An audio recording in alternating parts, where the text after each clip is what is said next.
অনেক দিন আগের কথা। অচিনপুর রাজ্যে এক রাজা বাস করতেন। রাজার যে হাতিটা তার আর সকল হাতির চেয়ে ভালো, বড় আর দেখতে সুন্দর, সেটাই তার পাটহস্তী। সেই হাতিতে চড়েই রাজা চলাফেরা করেন আর তাকে খুব ভালোবাসেন। একদিন রাজার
ওহে ভাই, শোনো, তুমি রাজার কাছে গিয়ে একটা খবর দিতে পারবে?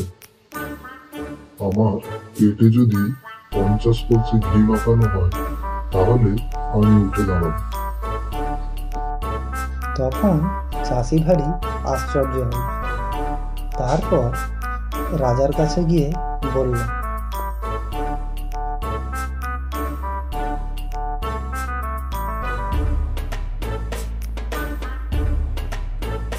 রাজামশাই, আপনার মরা হাতি বলছে যে তার পেটে 50 কলসি ঘি মাখালে সে আবার উঠে দাঁড়াবে।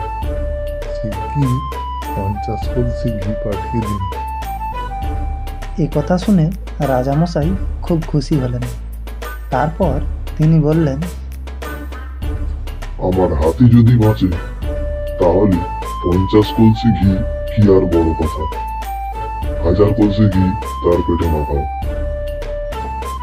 রাজার আদেশ মতো তখনই রাজার লোক ঘি নিয়ে মাঠে উপস্থিত হলো আর সকলে মিলে সেই হাতির পেটে ঘি মাখাতে লাগলো। 7 দিন খালি ঘি আনো আর ঢালো ছাড়া আর কোনো কথাই শোনা গেল না।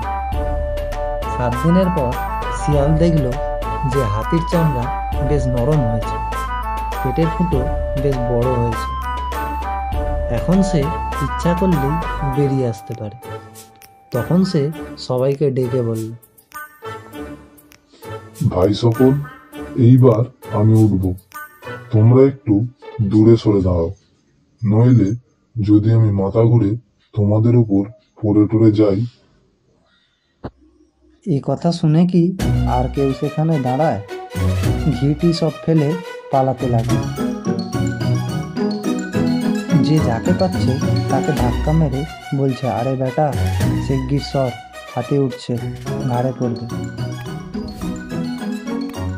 কেউ একবারও চেয়ে দেখলো না হাতি উঠছে নাকি পড়েই আছে। তা দেখে শিয়াল বলল, এই বেলা পালায়।